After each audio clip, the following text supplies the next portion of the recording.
Today, tuturuan ko kayo or ipapakita ko kung paano ko tinanim itong kale or yung tinatawag na super antioxidant food. Napakasustansya ng vegetable na to.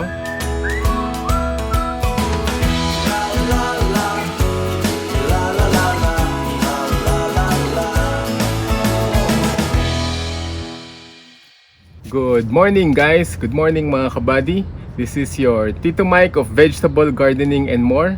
And today is a very beautiful, sunny Saturday morning dito sa Doha, Qatar. And today tuturuan ko kayo or ipapakita ko kung paano ko tinanim itong kale or yung tinatawag na super antioxidant food. Napakasustansya ng vegetable na to. Pakita natin. And this is an heirloom seed. Ibig sabihin high quality seeds, pwede siyang mag-reproduce.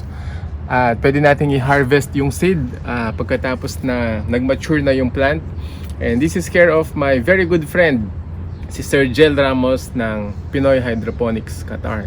So, meron na akong seedlings dito. Pero gusto ko munang ipakita itong nutrients na meron itong kale. This is a truly astounding superfood. Blue-curled Scotch kale is packed with health-promoting properties, including a range of antioxidants. And aside from an incredible host of health benefits, blue-curled Scotch kale has a pleasant, sweet, and nutty kale flavor and is perfect for kale chips. So, ano ba yung antioxidants? Antioxidants are those elements that help promote good health. They fight the free radicals, yung mga toxins sa katawan natin. Yung mga antioxidants ang nagko-control ng mga yon. So hindi ako nasa medical profession, pero that's the way I understand it. So sa isang CPA or sa isang accountant, ang isang explanation siguro is yung mga antioxidant mas madami, mas maganda kasi iko-control nila yung mga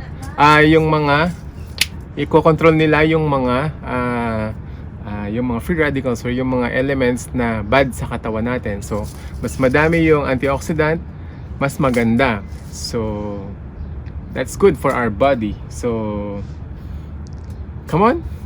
Excited na ba kayo to see how we propagate the seeds? So, ito yung isang example ng ating kale na nakatransplant na dito sa ating styrofoam cup. And this is now ready sa pag-transplant sa ating hydroponic setup. So, come on!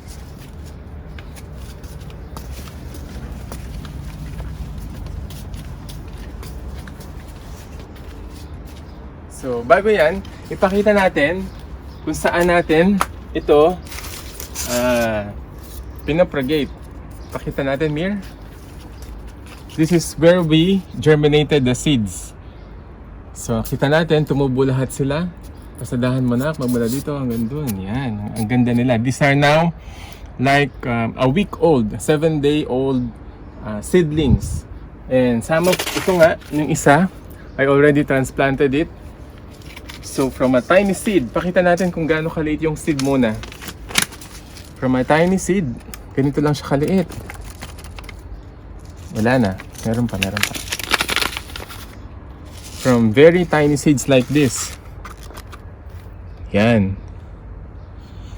Tinransplant natin dito, generminate, pinatubo natin sila sa seed tray. From seed to seedlings. And then, pwede na silang i-transplant kapag nandito na sila sa ating seed plug. So, sayang ito itabi natin muna. At, I'm excited to show to you kung gaano na sila kalaki. Look, Amir! This is how it grew after 3 weeks. 21 days. And this is what we call kale or superfood na tinatawag. If you have been to the restaurants, makita natin na sinuserve nila ito, napakamahal. This is very expensive. And parang gusto ko siyang kainin actually. Pwede kong kagatin. Pakita natin kung gaano siya ka-sweet. Sweet and crunchy with the nutty flavor. Sarap-sarap. Excited na akong ilagay sa salad. Isa pa nga.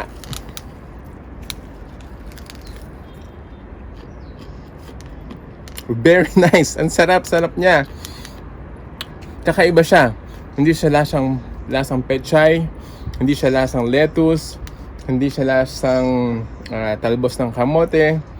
This is one of a kind food na pwede nyo itanim. Super daling itanim through hydroponic setup. At excited na ako na ilagay ito sa salad or even pang garnish sa mga fried foods. Pwede nyo ilagay na side dish sa mga fried salmon. Napakasarap. Or grilled salmon. So have a look, Amir. Very nice. So sa mga hindi nakatikim, inggitin ko muna kayo.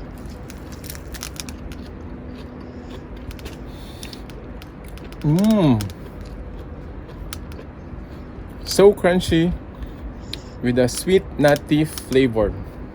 So ang kapartner nito ay pwedeng balsamic vinegar or anong usual na nalagyan natin sa salad?